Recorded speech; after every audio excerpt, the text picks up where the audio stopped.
Adapun bentuk-bentuk atomizer adalah sebagai berikut. Yang pertama adalah plate orifice atomizer, dengan lubang silinder lurus yang memasang cairan keluar sebagai jet padat, hingga pecah akibat hambatan udara dan turbulensi gravitasi internal. Selanjutnya adalah pressure swirl atomizer. Dia menggunakan ruang putar untuk menciptakan gaya sentrifugal yang mengubah cairan menjadi film tipis melingkar agar lebih mudah pecah secara seragam. Tipe air blast mengandalkan udara kecepatan tinggi dari jalur luar untuk menghantam liquid di tengah. Seringkali setelah liquidnya itu ditipiskan dulu lewat prefilmer. Kemudian pada flat fan atomizer, dia memiliki lubang berbentuk celah yang membentuk lembaran cairan menyerupai kipas, yang kemudian hancur menjadi butiran seiring pergerakan yang menjauhi nozzle. Terakhir, effervescent atomizer memakai tabung berpori untuk mencampur gas ke cairan, sehingga ekspansi gas saat keluar lubang meledakkan cairan yang secara mekanis menjadi kabut halus. Video ini membandingkan dua metode. Yang pertama, metode tradisional, yaitu menggunakan pipa yang dilubangi manual cenderung menghasilkan aliran yang tidak merata, di mana beberapa area basah kuyup sementara area lain tetap kering. Yang kedua itu sistem autojet, di mana menggunakan serangkaian nozzle khusus yang diatur sedemikian rupa sehingga semprotan itu saling tumpah tindih. Hal ini memastikan cakupan yang seragam, konsisten, dan menyeluruh di seluruh lebar conveyor. Nah, prinsip kerja penting lainnya adalah kemampuan sistem untuk mengatur volume cairan secara akurat. Sistem dapat disesuaikan untuk menyemprot jumlah cairan yang tepat sesuai kebutuhan, misalnya perbandingan aliran antara 25% dan 100%.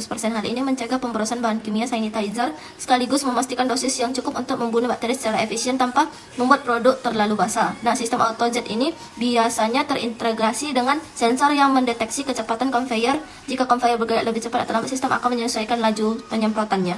Prinsip kerja spray drying, di mana cairan disemprotkan menjadi kabut halus dan bertemu udara panas sehingga air menguap instan menjadi bubuk kering. Kemudian tabung siklon menggunakan gaya sentrifugal untuk memisahkan bubuk berat dari aliran udara. Dilanjut dengan dust collector menangkap sisa debu halus agar udara yang dikeluarkan itu bersih dan hasil produksinya maksimal. Nah, sistem keamanan ledakan itu, yang pertama ada detektor, yang kedua suppressor, ketiga isolation, yang terakhir itu venting.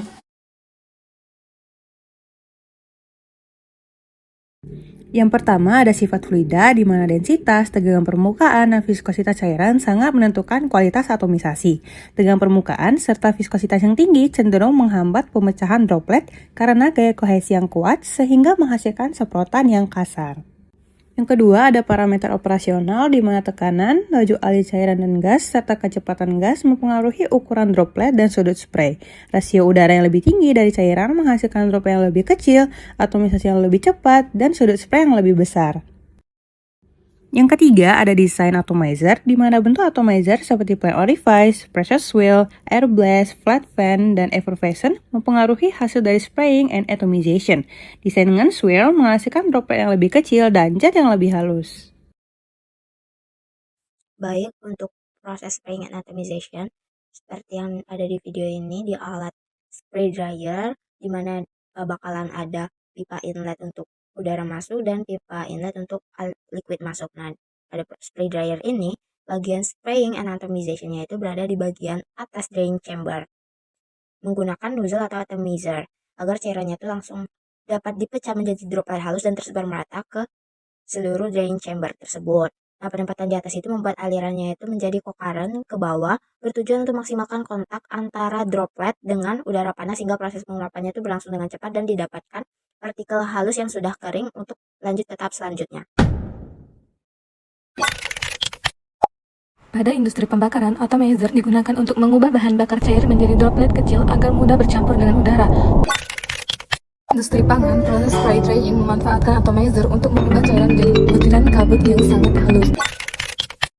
Dalam bidang manufaktur, contohnya yaitu spray gun atau alat cat semprot, yang mana dengan prinsip menggunakan udara bertekanan untuk memecah cat air menjadi partikel mikron yang disebarkan ke permukaan benda. Dalam bidang kesehatan, yaitu diterapkan konsep alat nebulizer, di mana obat dalam bentuk cair diatomisasi menjadi droplet sangat kecil yang bercampur dengan udara sehingga membentuk kabut halus. Dalam bidang pertanian, aplikasinya yaitu pada proses penyemprotan pupuk dan pestisida. Cairan diatomisasi menjadi droplet halus yang tersebar dalam udara sebelum mencapai tanaman.